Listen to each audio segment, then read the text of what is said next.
Good evening and welcome to Tunnel Vision, a show presented to you by USCFootball.com. I'm your host, Jack Smith, joined in studio by Connor Morrissette. We're like the Trojans were a little bit earlier this week. We are without our leader, our head man, as Caleb Williams called it yesterday. Ryan is out. He is at the Lakers game. He just did an interview with Jalen Smith on USC's campus for a House of Victory interview. So it's just Connor and I today, but it's a pleasure to have you guys joining us on the show. As always, if you have any thoughts on USC football, you can put them in the chat wherever you are on YouTube or Facebook. We can get those comments up here on the screen, on the channel. If you want to call in, we're going to do live callers later in the show. 5124-TUNNEL is the number, 5124-TUNNEL, if you guys want to call in. But Connor, USC was without Lincoln Riley earlier in the week. He is battling pneumonia. We got to talk to him for the first time today as USC prepares to face Cal on Saturday. What do you make of this whole week where the Trojans were without their head coach?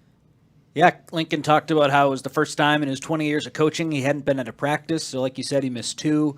Back in the building yesterday, spoke with us today. Sounds like unless something crazy happens, he'll be at the Cal game. So that's, I'm sure, a relief to the whole team.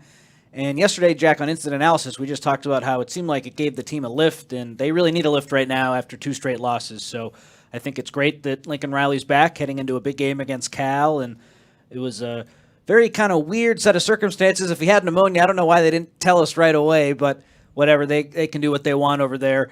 And we didn't find out he had pneumonia until a little bit later on. So that led to all sorts of speculation, but glad he's back. And he said he's not really able to yell right now, so they might have to change some things Saturday. But the overall takeaway, what you need to know is he is back and feeling somewhat better, so that's good.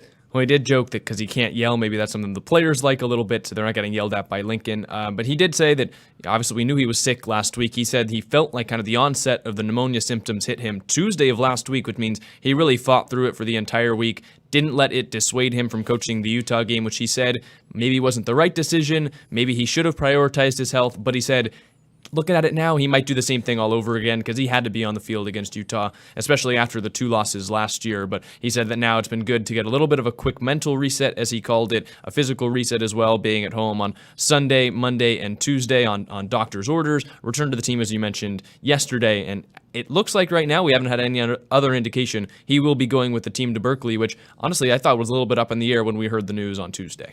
Yeah, it was interesting that on Tuesday, Cliff Kingsbury's name got mentioned as someone who they were trying to work through with the NCAA compliance office to get to become an on-field assistant in case Lincoln Riley was absent for that Cal game. I just wondered, and we talked about it Wednesday on the Peristyle podcast, why they would bring that up on Tuesday if there was a good chance that Lincoln was going to be back for the game Saturday. To me, it just seemed like, why even tell us that if the plan was that maybe he wouldn't come back?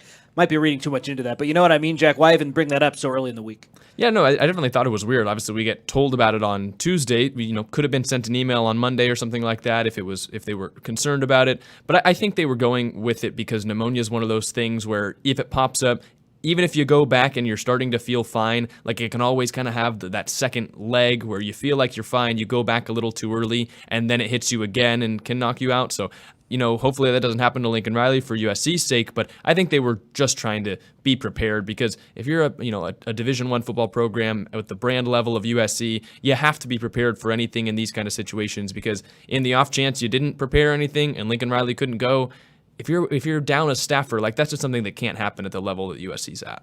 Totally agree. So maybe that's why they gave the heads up. But just overall, Dennis Simmons talking to him, it sounded like he expected Lincoln to be back pretty soon. So I just don't know why they said it, but we don't really need to talk about that too much. He's back now, and that's in the past. Yeah, absolutely. Was there any other thing that you really took away from Lincoln talking with us earlier today? He said a lot of the same things, which, we're close to we just need a spark. We're close to being good. We're close. And just after 5 weeks of not being at their best and him continuing to say they're close, if I'm a fan of USC, that would probably annoy me. And I wrote in my 11 takeaways about that today. You can check it out on USCFootball.com, just how, it's time to stop saying you're close and just play better. I think it's okay to say you underachieved and you didn't get to where maybe you thought you could go this season, and he hasn't really said much of that. Maybe that's in an effort to keep the guys focused, but I think everyone kind of knows when you start number 5, you're picked to win the Pac-12, 2 losses in October, the season hasn't gone as expected, and the coach, for whatever reason, doesn't want to recognize that right now, and I just don't understand why he can't be a little bit more honest and just say, look, we haven't been as good as we should be. Yeah, I definitely think that was interesting. I asked him about whether there were any small positives from being at home because it's kind of almost like a mini bye week, at least for him not being at practice. So I asked him, did you do any self-scouting? Were there any small positives that came out of being forced to look at this all through a different lens? And he mentioned it was a good mental reset where he could look back at what they've done so far this season, what has worked, what hasn't worked. He said he also thought it was important for the staff to really have this time where he felt like they handled it really well, the players handled it really well, but where they had to step up, the players had to step up, and I think the player leaders had to specifically without their head coach. So he said he thought that both of those groups handled it really well, and he just said that it also gave him a deeper understanding and a feeling of wanting to get back on the football field, because he said when you're forced to be away from these guys, and it was kind of the most personable he got during this whole press conference, was saying like, man, you just really want to get back on the field with these guys. And so it gave him a different perspective after having to miss a couple days. It's almost kind of like when you go further, what's it? I'm trying to remember the quote here where about like long distance relationships, the further you are, the funner the heart grows. The more you appreciate it. Yeah, and it's kind of that's what it seemed like, is he kind of developed a bigger appreciation for what they're doing this season with being forced to sit at home for 2 practices and get to come back for a couple more before going to Cal. I guess after 2 weeks of losing, of course, you never want to get sick, but blessing in disguise might be a stretch. Maybe it's good he has this new perspective. I don't know. All I know is that if you're a USC fan watching this right now, you just want the team to play a little bit better.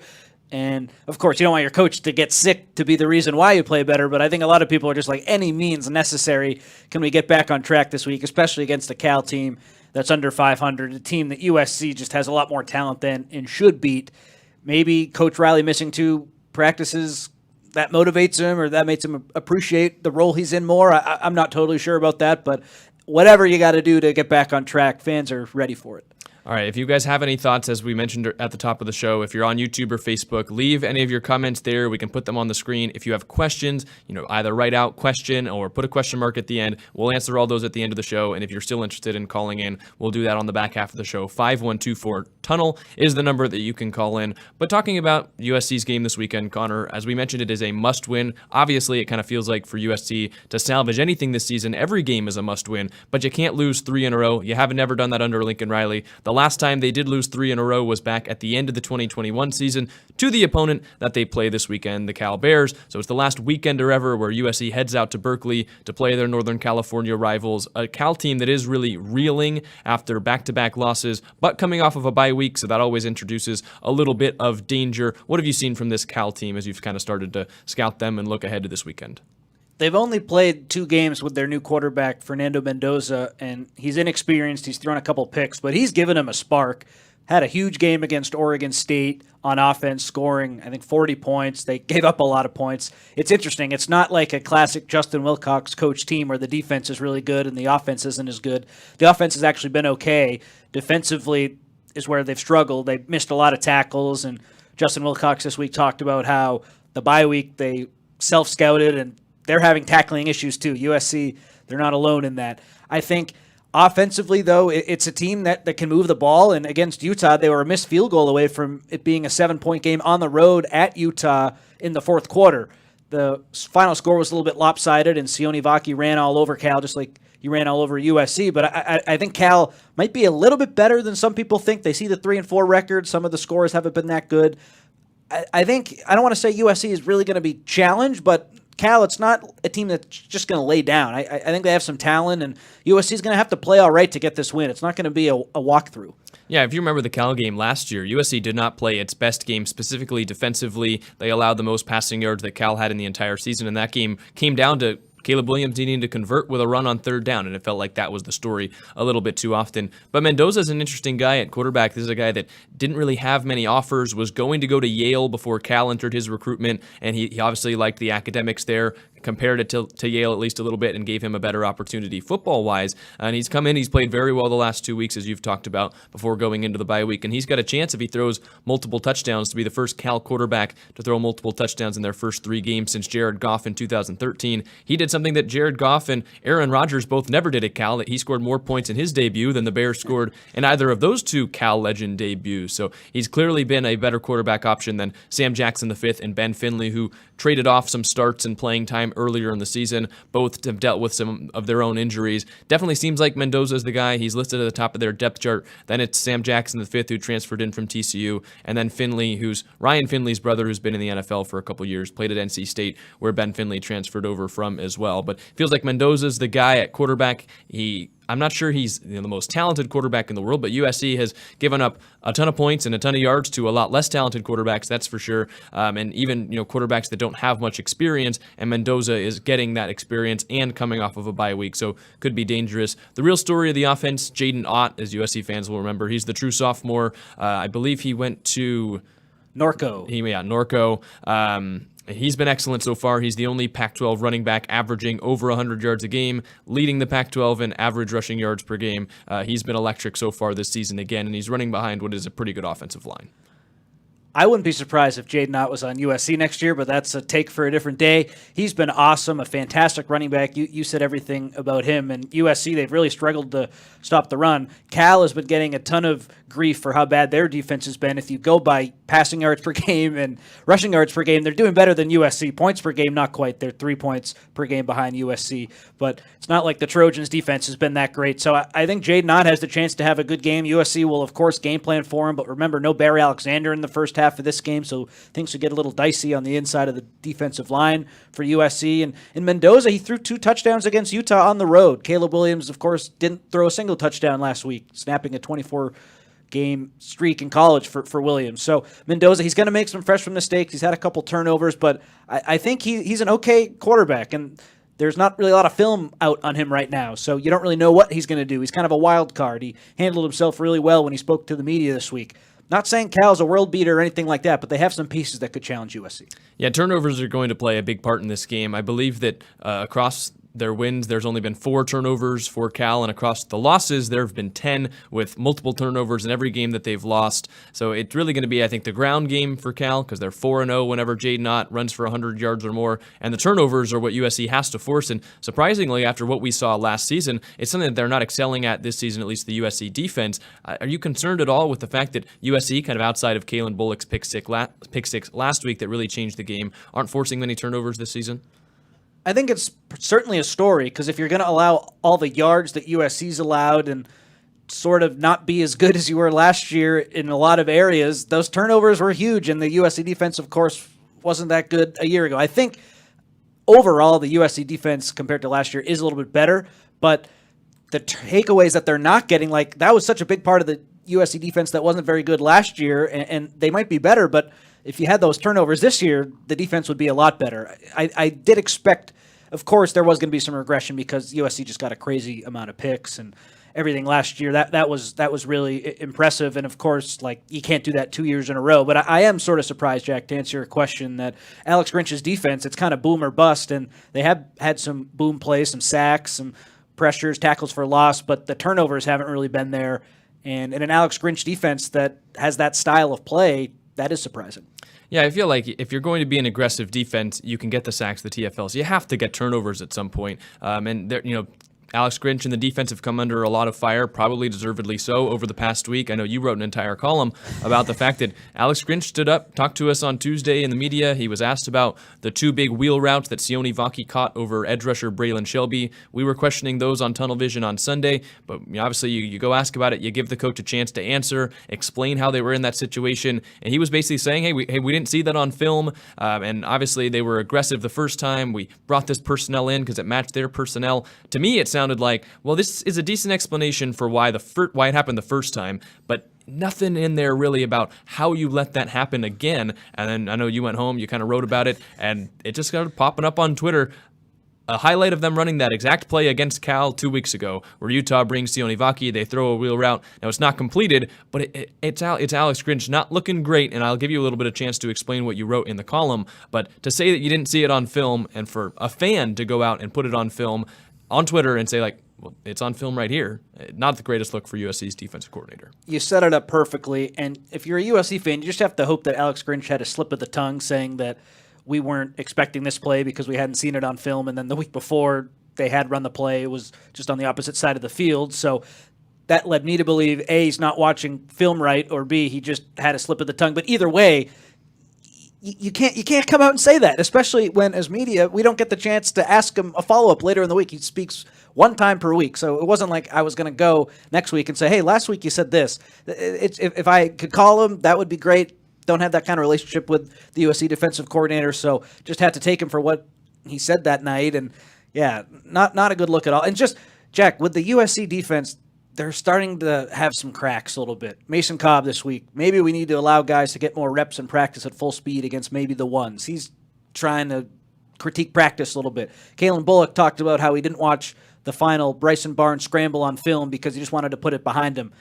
I've never heard that before. If you make a mistake on defense as a whole team, everyone needs to watch that play to learn from it. That didn't make a lot of sense to me. So I have a whole bunch of questions about the defense, and I think a lot of USC fans do too. Yeah, I thought it was interesting. The contrast between Ryan and Shotgun talked to Solomon Byrd for a House of Victory interview on Sunday, and they asked him, well, did you guys watch the film today? And he's like, well, I guess technically, but I was up till 3 a.m. on Saturday because I just had to see it. And then you've got Kalen Bullock saying, he was kind of saying, I don't know what happened on that final drive. I haven't watched it yet because I don't want to. Obviously, with the emotional loss, he kind of just didn't want to go back and relive it. And I think if that was the first loss, you're not going to go do that. But now USC's lost 2 games. We've talked about it all week. We've asked players about it. They have really not fully answered the questions when we've asked it, but national championship likely out of the picture. No 2-loss team has ever made the 4-team college football playoff. Pac-12 championship seems to be very unlikely at this point, considering the stretch that USC has. They basically have to go unbeaten down the stretch in these conference games, and they've got to face Oregon, Washington, and UCLA, so that is a tough task. But maybe there's a little bit less pressure. Maybe there's a little bit less weighing down this team, which could be seen as a positive. It could be seen as a negative. But the way that Lincoln Riley has talked over the past week, starting from game day after the Utah game, it just felt like this team was really reading into everything that was being written about them. They were listening to the pressure people were putting on them, the expectations that people externally were putting on them. And now they say every week to us, yeah, we're not going to listen to the outside noise, but it felt like Lincoln Riley, even today, doubled down on the fact that they have been listening in, and maybe that is what led to them losing 2 games. The outside noise stuff, that kind of bothers me a little bit, Jack, because the outside noise, you were ranked number 5 in the country. There are expectations that come with being number 5 in the country. And today, Lincoln Riley said, even in the middle stretch when we were winning games, I think we let some of the appreciation and fun of winning get away there in the middle. I've seen that happen before. You're especially susceptible to it in high-level programs like this, and that's not a positive thing. I referenced it in the game the other night. When you let the outside start determining expectations or how you feel about a performance or a game, it's a dangerous thing because the outside is always going to have extremes.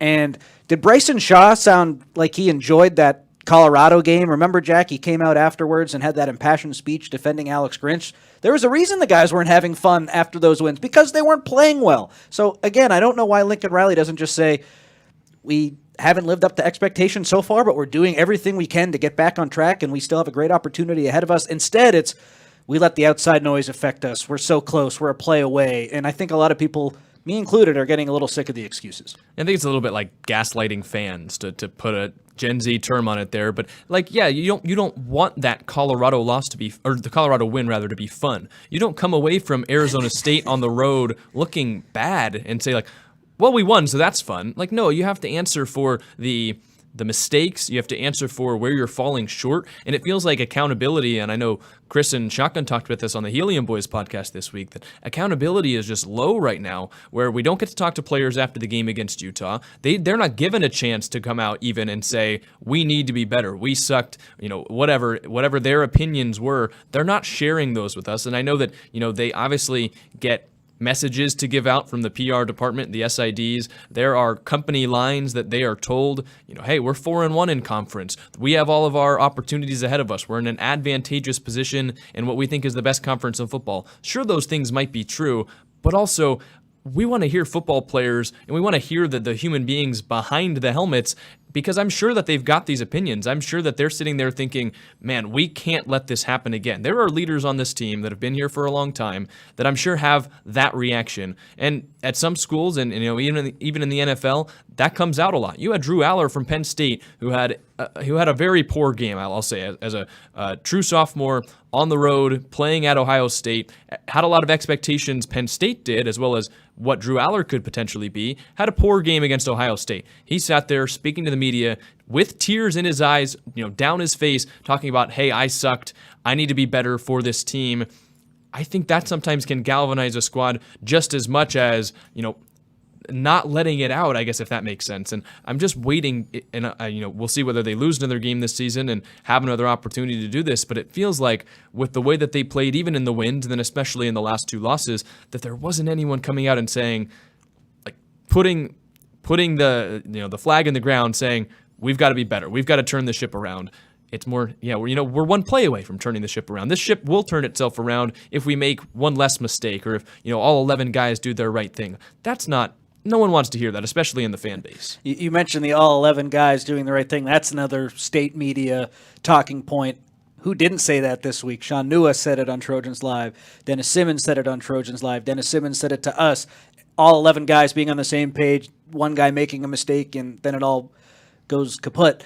Caleb Williams talked about that on Wednesday. So I agree. And just going back to what you were saying about accountability, Jonah Monheim goes on Trojans Live and was very accountable and sounded great. Of course, Caleb Williams probably should have talked after that game, and if he hadn't, maybe we still would have been critical. But why can't a guy like Jonah Monheim just say what he said on Trojans Live after the game? He took it on the chin. He said we let a lot of people down. We weren't good enough, and now there's nothing we can do but respond. I don't know why that message had to wait until Monday to come out. We're sounding like media people complaining a little bit, but I totally agree, Jack. It has nothing to do with us. It has everything to do with the fans. And the players, I think, in the long run, learn a valuable lesson if they talk after a defeat. People might not want to hear that, but you know what I mean? I think it's important. We've talked about USC and talked about some of the places that they have fallen short over the last couple of weeks. They get another opportunity to go against Cal. They play an unranked team. This is kind of that last one over the back half of the schedule. The one game coming into the year where we're like, wow, in this 6-game stretch, Cal is the one break they've got. Doesn't really feel like that now because they've lost 2 games in a row. It feels like you need to win this one. There still is a little bit of pressure because you can't lose 3 in a row. You can't lose to Cal in the last matchup as Pac-12 opponents. But what do you see from this USC team? Where are some of the issues you think they need to adjust coming off of these 2 losses? I just think there's a ton of pressure on the defense in this game. I think the offense will bounce back. Lincoln Riley did not run the ball enough against Utah. Marshawn Lloyd should have a big role, even though he fumbled. Austin Jones, whoever it is, USC, I think, will be more balanced. The Cal defense has just struggled a little bit, so USC should have some more success. People have been very critical of Lincoln Riley as a play caller, very critical of Caleb Williams. I think the offense gets back on track this week, but all the pressure, in my opinion, is on the defense, and that's where they need to improve. What are you going to do without Barry Alexander in the middle of that defense to start the game? That's a huge talking point. How do you slow down Jaden Ott? The quarterback, he's inexperienced, but he has provided a spark. How do you slow him down? If Cal moves the ball up and down the field on you and scores touchdowns and it just doesn't look very good, Utah did it with their third-string quarterback. Is Cal going to do it with their third-string quarterback the next week? Eventually, something has to change. I don't know. So if the defensive performances keep getting worse and worse and worse, you're clearly in trouble, and this is maybe the only opportunity to bounce back with a dominant Washington team and then an Oregon team on the road coming up. You got to fix some things this week, so I'm looking at the defense to make a statement, but my confidence level in them doing that is not very high. Yeah, I think you almost have to accept that USC's defense isn't going to stifle anyone for the rest of the season. You're hoping to limit at this point, but the offense specifically, I think this is a get on track game. And you kind of need to against Cal. This is a defense that is normally Justin Wilcox's specialty. I mean, just look at the game the USC played a couple years ago when JT Daniels looked lost against Cal's defense. Like, JT Wilcox's defense have had opportunities, and they have had games where they've done that to opposing quarterbacks and opposing offenses. This season, it's really the low side of this team. They're allowing 31 points a game, which just a couple seasons ago, I think they were allowing closer to 21 points a game on average. They have played terribly against a bunch of ranked opponents, specifically where they gave up Utah's highest point total, of course, until the Utes played USC. And they gave up over 50 points to Oregon State, team that keeps the ball on the ground. DJ Uiagalelei is, of course, a good quarterback, but they gave up 50-plus points to Oregon State. And so the defense that has been struggling, they're without Jackson Sermon, who was their preseason All-Pac-12 first-team linebacker. He's got a biceps injury. He's out for the rest of the season. So USC, I think, needs to take advantage of this Cal defense. It starts with Caleb Williams. you need to get back on track if you're Caleb Williams after two, I guess not struggle games, because I think he played well against Utah, but he hasn't lit it up in a couple weeks, and this is a week where he, I think, needs to do that. The wide receivers, you're looking for these wide receivers to get open, make splash plays, look like the room that you saw at the beginning of the season, not the one that you have seen over the past handful of weeks. And of course, I think we trust the running backs, but if you're Lincoln Riley, I think he needs to show a little bit more trust in the running backs. And he mentioned today that after the fumble by Marshawn Lloyd, he probably did get a little bit gun-shy with the running game. He said that in past weeks. He has said that a couple times, and now you just need to look for that adjustment. And I think that's what I'm looking for USC this week is, can they make the adjustments that they've been talking about? Because they sure do like to talk on Tuesdays and Wednesdays and Thursdays and after games about, hey, we just need to make a couple adjustments. We need to get all 11 guys doing the right thing. We're halfway through the season. We're more than halfway through the season. You got to see it. He did say that, and then he didn't really elaborate on it, so I didn't exactly know if he was gun-shy about going away from the running game or if he was just gun-shy about using Marshawn Lloyd because he fumbled. I write my takeaways based on everything everyone says all week, and I kept listening back to that clip, like, what is he trying to say here? And I couldn't quite figure it out. Gun-shy about something, either the running game in general or just the running back, and hopefully he'll learn from it because USC averaged 6.5 yards per carry, I think, against Utah, and the split was like 43 to 15. I'm totally butchering the numbers, but somewhere along that ratio of passes to runs, and that's just, you're not going to be a successful team doing that, even if you have Caleb Williams. And I think that when you're looking at the X's and O's, and we talk about this mostly every week, and I think this will ring true for most weeks that USC plays all season, USC is more talented than Cal. This is a Cal team that, they have made some of the right moves. I think they've gotten some talented players. They went heavy in the transfer portal this season, but USC is more talented than Cal. They outclass Cal as a football program. You need to show it this week. You need to go out there, have fun, I think is one thing that's kind of been underrated. I don't think this team looks like they're having a ton of fun when they've been out there in the past couple of weeks. And now that there's less pressure, now that a national championship is likely off the table, but you have a chance to really regain control of your season, make a run at a potential chance at going to the Pac-12 championship, maybe ruin Washington's college football playoff season next week, maybe upend Oregon, finish higher than them in the Pac-12 standings. With less pressure and more opportunity, you have to have more fun. You have to go out there and look like the talented football team that you are. And I think that's where you start. You start there, and then you figure out the X's and O's and the kinks in your armor to go beat Washington, and then you do the same thing against Oregon. But it starts with just having fun and looking like a good football team on the football field. Your points about pressure are right. And if you're an optimist, you'll think, okay, the pressure's off, they'll be better. What I said earlier, though, I think still applies. There's going to be a lot of pressure on the defense, and when they've been in these scenarios this year, it hasn't looked good. For the offense, Caleb Williams, is he going to be as dialed in? I think he is. He said he's going to keep fighting on this week. I take what he says at face value. I think some of the pressure being off him and the offense a little bit, I can see that argument making a lot of sense. I just need to see more from the defense. They did have some nice moments. They did get some key stops. They got a fourth quarter stop against Utah that looked like it could have contributed to them winning the game before they gave it away on that final drive. It's not like the defense has been just terrible. They have had some nice moments. The pressure is on, though, and they didn't get it done against Utah. Now the pressure's kind of ratcheted up a little bit on the road. Cal's off a bye. It shouldn't be a big spot, but it is, and I'm concerned how they respond. Yeah, so we've kind of talked a lot about this game. If you guys want to put any questions that you have in the chat, whether you're watching on YouTube or Facebook, as we mentioned, you can put your comments in there, you can put questions, and we can respond to those. And as we kind of go through those, if you want to call into the show, 5124-TUNNEL is the number to call in. We've got time to kill and time to fill, so we're not going to hold you to 30 seconds. If you've got thoughts, if you've got questions that you want to ask us, you can feel free to call into the show. But I've highlighted a couple of questions that we've got so far about just the season as well as this game in general. And one of them is something that has been talked about a lot. Paul Vaughn on YouTube says, do you think Caleb Williams will shut it down for the season? No, I think he probably won't play in a bowl if it's not a New Year's Six bowl. And even if it is a New Year's Six bowl, if USC goes against everything that I've been saying, bounces back, wins out, plays in a New Year's Six bowl, then maybe he'd play. But I still think the bowl game, just the way college football is right now, and if you're a quarterback who doesn't really have a whole lot more to prove, you don't necessarily have to play. Bryce Young did play in Alabama's bowl game when they weren't in the college football playoffs, so there's precedent for a guy doing that. I think he sits the bowl game potentially, but I see him playing the rest of the regular season. Yeah, and Caleb Williams is just too much of a competitor, I think, to shut it down for the rest of the season. And I think it was just a poor take from the start. It was kind of just from some former players in the media that said Caleb Williams should do this so he doesn't get hurt and so he preserves his NFL draft stock. NFL organizations don't want to see you quit on your team. Caleb Williams doesn't want to quit on his team. He cares too much about, winning, and USC, I think, to go out and just quit for the rest of the team. And as a college quarterback, maybe you can sit out a bowl game if you know you're going to the draft. You can't sit out the final 4 games of the season. And I also think he realizes that the last 2 games that he's played are 2 of his most underwhelming games in college. Is that really how you want to end your college career? I don't think that is how he wants to end it. He wants to go back and show how he can bounce back from adversity because he knows this offense is talented. He's still a very talented player. Lincoln Riley is still a good offensive play caller. This offense has the potential to get back on track like they were at the beginning of the season. And I don't think he's just going to quit on the team like that midseason. And what did Lincoln Riley say at the beginning of the year? When Caleb Williams was compared to Patrick Mahomes, he said at this point in their careers, Patrick Mahomes had played a lot more college football than Caleb had. A lot more football in general. Caleb sat out his senior season due to injury, didn't play a lot there.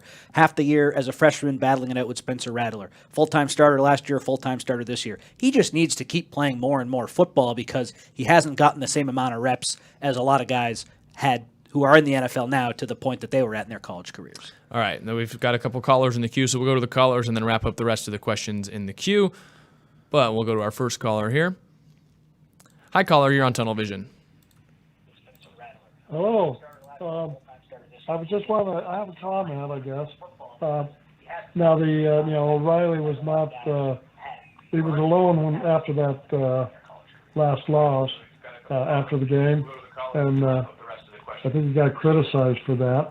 But I think maybe he knew he was sick, and excuse me, and he didn't want to expose his players to his illness, possibly. I don't know, but I've just kind of given him a benefit of the doubt. And I'm watching the tunnel vision. It says it's live, but it's just sort of a repeat of everything that's already been said, as far as I can tell, but I don't know.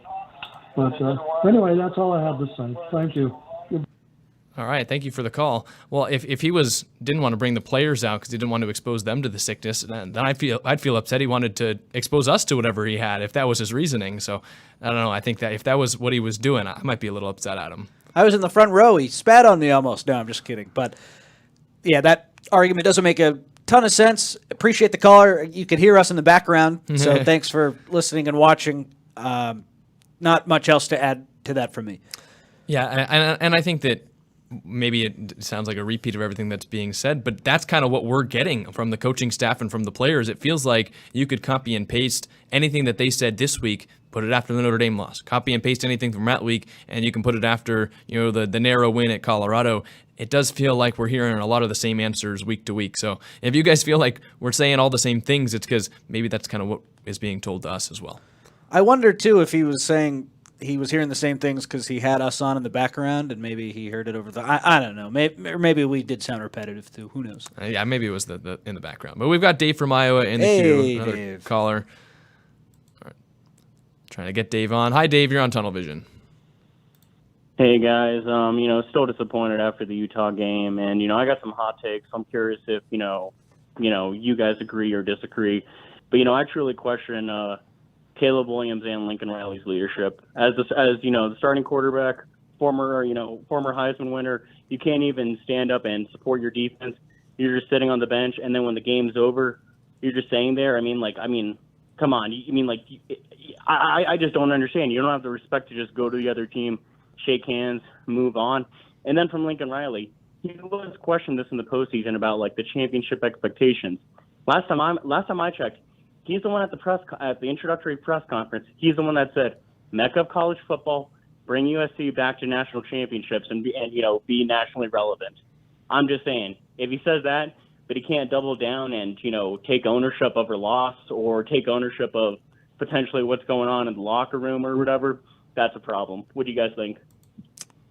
Well, thank you, Dave, for the call. And remember, if you guys want to call in, 512-4-TUNNEL, you can get your thoughts on the show. Now, Connor, I'll let you start off with Lincoln and Caleb and their leadership. But another thing I will add, too, is not only did he say in the introductory press conference, hey, this is the mecca of college football where you expect to win national championships, at Media Day this year, he was the one that set that expectation that every day they go in and they want to win national championships. So that's something to add as well. Yeah, that wasn't a great comment by him. What did he say? I don't know where that comes from. I think something came from him. Yeah, something like that. And that is the expectation when you're at USC. But forget who sets the expectation. Being number 5 in the country sets that expectation to begin the year. So, I don't know where that comes from. It comes from what USC did in the transfer portal. It comes from bringing back Caleb Williams after a Heisman season. It comes from being number 5 in the country. I still think that they deserve to be number 5. That's what's been so frustrating about the season. People say, what are you talking about? They're clearly not as good as people thought. I still think they have the potential to be a lot better, so maybe I'm wrong to do that. On the Caleb stuff, I do think he is a good leader, but some of the stuff was a little troubling for sure. Sitting on the bench, I'm not going to kill him for that. He said that he was just trying to stay calm, and that's fine. Would you have liked to see your quarterback be more of a rah-rah guy and cheer on the defense? Maybe. Whatever. That's not a huge thing. And then the shaking hands thing, it doesn't seem like too many people shake hands nowadays. That sounds like I'm making a total excuse for him. That would have been a good look, too. But I don't think it's anything that we need to kill him over. But it certainly wasn't a good look when I think 3.5 million people are watching that on TV, and you see him kind of sulking on the bench and then not shake hands. What else can you think about him after that? Yeah, and I think that kind of echo back to what we were talking about earlier. We're looking for players to come out and say, especially leaders, especially quarterbacks who normally, they're the guys that say this, like to say, we haven't been good enough. I haven't been good enough. We need to be better. And it felt like, specifically, this is something that came through my mind after the Notre Dame game. It felt like he didn't exactly do that. Like he didn't fully hold himself accountable. He was saying, obviously had my first bad game ever in college. Those are plays I don't normally make. I feel like that's stuff that, sometimes media will say after a game like, hey, don't get too down on Caleb Williams. This is his first bad game. But for a player to say it did, I think, rub some people the wrong way. It was a thought that crossed my head where you have 3 interceptions in a rivalry game. Sometimes you've got players that come out and say, and I don't think it's fair exactly to compare players and expect them all to be the same, but some will come out and say, hey, I wasn't good enough today. Got to go back to the drawing board and get better. Not, hey, this is my first ever bad game, so spare. He didn't. Not that he was exactly saying that, but it was a thought that came through my head after the Notre Dame game. But I think it's more of we're looking for any player on the team to do that. It doesn't have to be Caleb. It doesn't have to be anyone. We just have kind of been waiting for those answers instead of, we got to go back. We had a couple small mistakes, but we're one spark away from getting there, if that makes sense. He did hold himself accountable on Wednesday, which of course isn't Saturday, but hey, better than nothing. He said, we got to play better. Talked about the 10 versus 11. Said, I have to play better. So he did say some of that, and it was on Wednesday. Gave Utah credit, said all the right things. That was better. It's just tough in that situation. Barry Alexander crying, Caleb Williams sitting on the bench, USC losing. Everyone, like, in those 5 minutes, if you're a USC fan watching that, you're at your most emotional because they just lost to the team that beat them twice in a row. People are logically going to have these grandiose takeaways from that because they're in the heat of the moment, and I get it.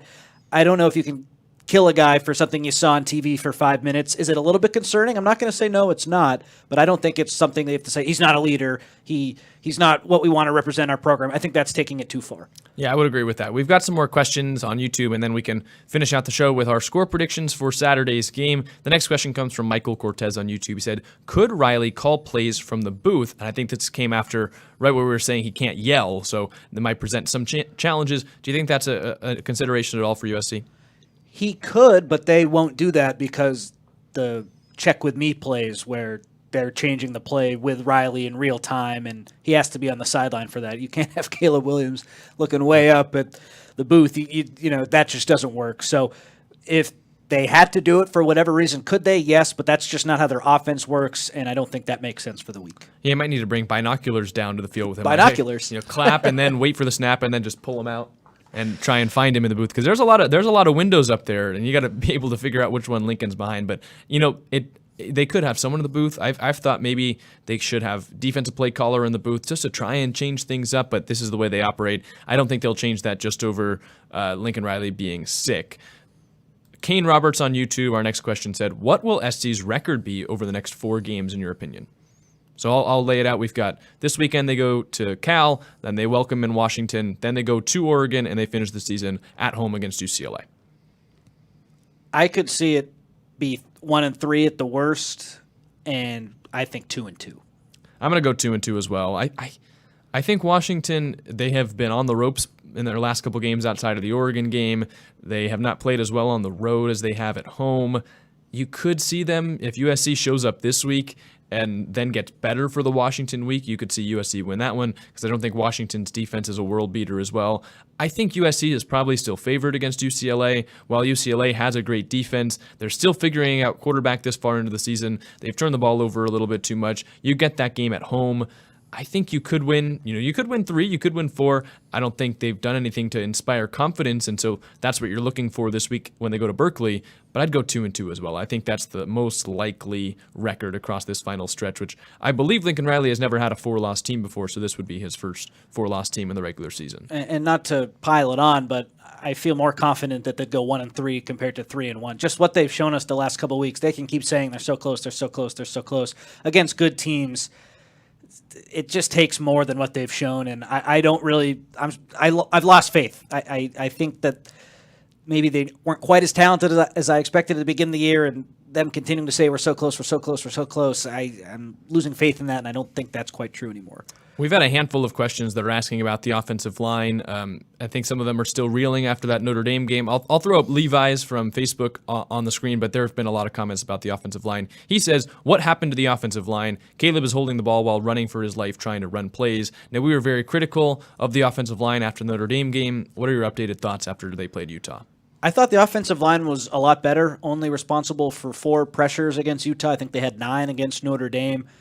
What's popped up is that Caleb Williams is being dinged for a lot of pressures, and people will say the offensive line is responsible for all the pressures, but sometimes, and PFF grades can be finicky, but sometimes the quarterback gets charged for a pressure too. So when you see those crazy high numbers, it's not only on the offensive line, and Caleb has struggled with that a little bit this year. But Mason Murphy at right guard has been really good, I thought. He was great in pass protection. Jared Kingston at right tackle was good. There was no oh crap, what happened on this play, in my opinion, in that game. And against Notre Dame, there were a lot of those plays. I did ask Josh Henson, the offensive line coach, did he regret not making these changes until right now? And he said, no, I just wish the first group we rolled out played a little bit better. I think the line, they might not be great the rest of the year, but they'll certainly be competent, establish a solid baseline. And I think that's a positive right now, and you don't have too many of those. Yeah, Henson said that they needed more power at the guard spot, so they moved Mason Murphy from kind of reserve, but maybe trending towards starting right tackle in to be the starting right guard. He said, Murphy told us yesterday that Henson moved him over on Monday of practice going into the Utah week. So clearly that was a change they knew they had to make coming out of the Notre Dame loss. And then the question was, who's going to play right tackle? Kingston played left tackle at Washington State. You obviously had Michael Tarquin, who had played the majority of USC's season at right tackle, but had struggled in the past couple weeks. And obviously Kingston won out that battle. And I expect, and Henson said to expect, that to be the rotation for the rest of the way, at least until something else needs to change. I thought the left side of the line actually played really well. You had Jonah Monheim, who I thought held his own and really showed why he is probably the best player on this line, and Josh Henson kind of said last week that that's the spot that they've gotten the most consistently good play from at left tackle. And then you've got Justin Dedich, Emmanuel Pregnon, who I thought had better games against Utah, but you're still looking for that unit to fully gel together, and we'll see if this is the combination that they get that from. We've got one more question, and then we'll go to our final caller before we wrap up the show. Fidi Lama says on Facebook, if USC loses more games this year, do you think Lincoln will finally get a new defensive coordinator? That's the $1 million question. To me, it was the Utah game. That kind of told you everything you needed to know. Has the defense made the improvements needed to beat a team that beat you twice last year? Have they shown progression? And Utah, of course, on offense, wasn't as good as they were last year. USC had them at home. The answer was no. They did a couple of nice things, but that game, that was like the pass or the fail. The defense specifically failed that game. I'm not going to say for sure one way or the other what's going to happen, but if I was in charge of the program, that would be the game that would signal to me they need to make a change. And I think, they played, obviously there were stretches where they played well. They got a couple stops, but they played majority poorly for the Utah game. I feel like if they got that last final stop, we're not talking about this. Obviously, fans would still be calling for it, but I think Alex Grinch would have bought himself some time. That being said, with a poor game where they had stretches where there were just kind of unacceptable play calls, unacceptable mistakes, and then to finally have the trust put on your side of the football to go out there, win the football game, keep us in the lead, don't give up a field goal. They almost get there, but then there's the undisciplined play by Bear Alexander, and then there's the 26-yard scramble where Joel Klatt did a really good breakdown on YouTube if you go watch. I think his series is called Breaking the Huddle. You can't allow, a short completion. You can't allow a quarterback scramble to get into the field goal range. You have to play zone coverage there. That's what Joel was saying, and it makes a lot of sense because your defenders have your eyes forward. You don't have a spy on the quarterback, which also was probably a little bit of a mistake. But if you're in zone, you're able to keep your eyes on the quarterback. You're able to see what's happening in front of you. Alex Grinch called man coverage. USC was in man, which means all the defenders had their backs turned to the quarterback, their backs turned to the line of scrimmage, and then there was only one man accounting for Bryson Barnes. It was Bryson Shaw, who was playing deep for USC because they didn't have a spy. He takes a bad angle, and because everyone else is in man, they're taken out of the play, and that's where you get 26 yards. That kind of mistake can't happen. That's one where, one play doesn't decide a job. But when you're on the hot seat, and all of this stuff is happening, and Lincoln Riley puts his trust in you. And, play call-wise, that you messed up. That's a mistake. You can't be in man coverage in that situation. You can't not put a spy on Bryson Barnes, who had already had some nice running plays. You can't come out and say, hey, we didn't see it on film, or allow Braylon Shelby to be in coverage twice. So the question was, if USC loses more games, I think I'm on your side as well, where I kind of feel like maybe the fate has been sealed. Now, we don't know. We don't have a crystal ball into the athletic department. There were people that thought Alex Grinch's fate was sealed in the Cotton Bowl last year, but I wouldn't be surprised. And I think at this point, I don't think they need to lose more games for them to make a change this offseason. And just the feeling that I've got right now is that I think we'll see it happen. And then to add insult to injury, one of your defensive leaders doesn't watch film of that back-breaking play.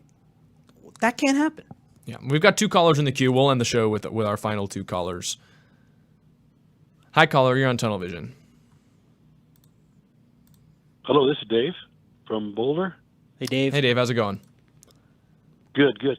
Hey, I would just, Connor, you've mentioned that the difference this year might be that, people have had, coaches had a lot of chance to study film on Caleb. The difference that sort of the pivot of the season to me was that when Arizona State, second half particularly, they rushed Caleb. I think they sat back man to man. They have enough good corners, I guess, and they shut him down. And it seems as though all of the teams now, they are rushing. They're putting pressure on Caleb. They're playing man, I think, and they're good enough corners to make a difference. Anyway, what's your thoughts on it? I'll hang up and fight on.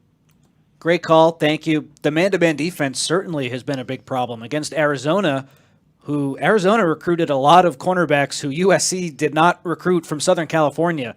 Guys from Alamany, guys from Long Beach. Alamany is a school in the San Fernando Valley. Guys who USC, with all due respect, didn't even really consider looking at, and they were shutting the receivers down in man coverage. So that's been a huge part of it. Another problem, too, I think it will change now that the offensive line has been tweaked, but teams have been able to get pressure on USC by only rushing 4 people and not blitzing, and that is a killer. That was what killed Tom Brady when he was in those Super Bowls against the Giants. They didn't blitz. They would be able to get to him with 4, and they could drop other guys into coverage, and teams have had success doing that. That could change now with the new offensive line, like I said, but the man-to-man coverage has been a major, major problem, and I'm surprised USC hasn't adjusted enough to change that. Yeah, we were watching the Colorado game, and I was kind of rewatching some of the games from this season so far earlier this week. The Taj Washington long touchdown where Caleb Williams had tons of time and he picked apart the defense, fine Taj Washington. That was when Colorado, I believe they dropped 8 guys into coverage.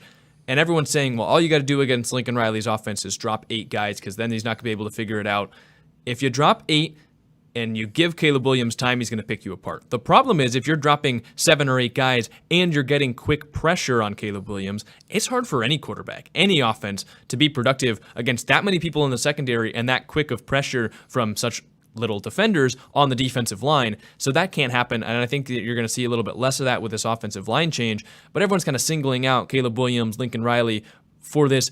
If you have an offensive line that's given up pressure to 3 or 4 guys and allowing the team to drop 8 people into coverage, it's going to be hard for anyone to be successful. And I also think that other teams, when you're talking about the film, they have found out how to better rush Caleb Williams, which that was inevitable. Yeah, obviously, he made defenders look silly last season. He has had those plays this year, but he's more consistently being taken down as well in the backfield because teams realize his tendencies, and Shotgun did a good breakdown of this against Notre Dame. When you go after his back shoulder, that's normally the way he spins away to get away from the pressure. It's easier to bring him down if you attack that shoulder as opposed to, that would make him step up, which is not his normal tendency. So a combination of the offensive line, if you can't block 3 or 4 people, you're not going to have any success. I don't care who you are. And then also teams, I think, are figuring out how to rush Caleb Williams a little bit better. Yeah, I think, too, earlier in the year, teams were so undermanned. They were like, we can't match up guy to guy. We need to just have a zone and fall into it. And USC was just picking those bad teams apart. And once the competition level rose and teams were able to man up USC, Lincoln Riley insists that there were a lot of people open against Notre Dame. Maybe that's true, but the pressure didn't end up mattering. I kind of pushed back on that.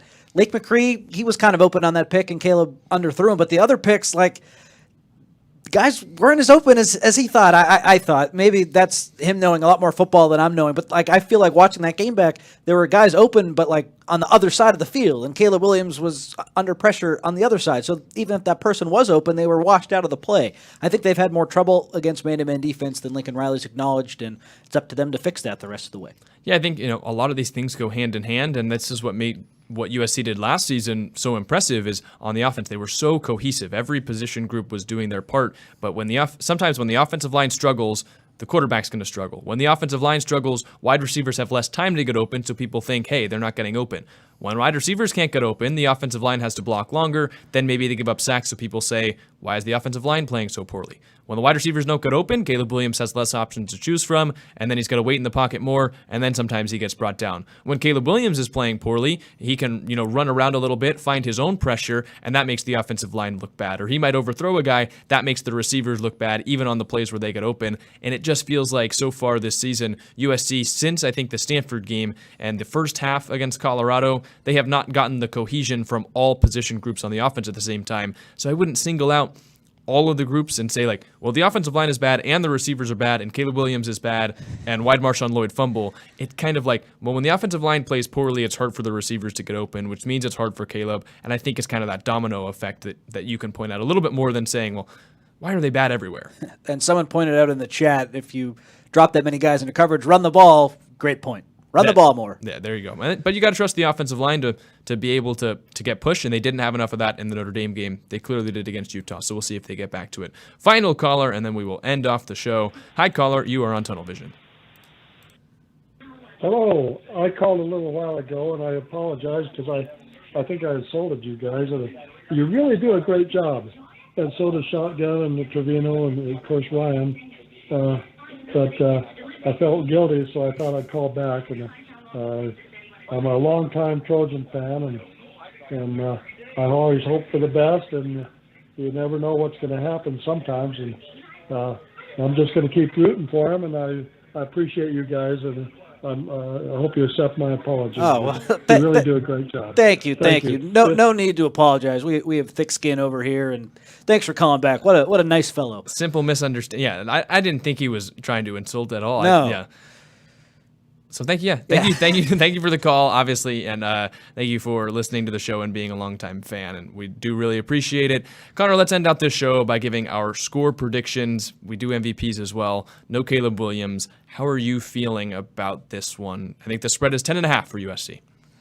I do not think they're going to cover. They haven't covered for 5 weeks, so I'm done with that. It's like the banana in the tailpipe. I keep falling for it. Not doing that again. I have USC winning 30-27, and my MVP is Marshawn Lloyd. That's an interesting one. I was bouncing back and forth on the spread, and and I'm not going to try and spoil too much from my pick in the USCFootball.com staff picks. I ended up taking them to cover. I said it's like the ex that is toxic, but you can't help getting back with, because I just feel like they have to bounce back at some point, right? This is too talented of a football team to not bounce back. On Tuesday, I thought there was a chance they lost the game. Just seeing the vibes at practice, seeing how how low energy everything was, how weird the interviews were after. I was like, they might lose this football game. Then we got there on Wednesday. They're playing Eminem, saying, guess who's back, with Lincoln Riley back. You're taking the cheese, Jack. Taking the cheese a little bit. I don't think they're going to, win by 30 or anything like that, but I think it's 2 touchdowns. Maybe it's a little bit more. I think I'm going to go 41-27. I think that's where I'm going to stick right now. So USC does cover. You have to figure Caleb Williams and Lincoln Riley figure it out. And if they don't, and I've said this, I think, for the past couple of weeks, this, the difference was I was on the other side of the spread. If they don't figure it out, then they're really doomed. And at this point, I think the pressure of them being doomed is off because their national championship hopes are already doomed. And they're on Pac-12 Network, so maybe a lot of people can't watch. That might relieve some pressure, too. I'm joking, of course. This is the week. This is the week to not save the season, but just get on track a little bit, give some people a little bit of hope, and then who knows what can happen the last 3 weeks. But you lose this week, then it's batten down the hatches. The Fire Riley people will be even louder. And I'm not saying even then they'd be warranted, but then we just keep going down this path that I don't want to go down doing these shows. So win the game, and we can talk about something good for a change for a little bit. Oh, no, you're too naive. That still will not happen. So that's not going to happen. But thank you guys so much for watching the show. Connor, unless you've got any thoughts, we can wrap this up. Wrap it up. All right. Thank you guys so much for tuning in. We'll be back here. I think it will be Ryan, Connor, and Chris on Sunday night show, recapping whether it's a USC winner or USC loss. They'll be here. And you can obviously do the same thing with any comments or calls or questions that you guys have got. You'll have them for them on Sunday. But Connor and I drive in tomorrow to go to the Bay Area, back to the best area in California, Northern California. The game's in Berkeley. It'll be the last weekender. So if you guys are going out as USC fans, enjoy that final weekender before USC heads to the Big Ten and enjoy the game at California Memorial Stadium. Thank you guys so much for tuning in. If you've watched along for the entire show, you guys are the best. Make sure you're leaving a like, a comment on wherever you're watching, a 5-star review if you're listening to this on the audio podcast, and make sure you subscribe if you're watching here on YouTube or Twitter. But thank you guys so much for tuning in. For Connor Morrissette, I'm Jack Smith. Thank you guys for listening to Tunnel Vision, and we'll see you guys on Sunday.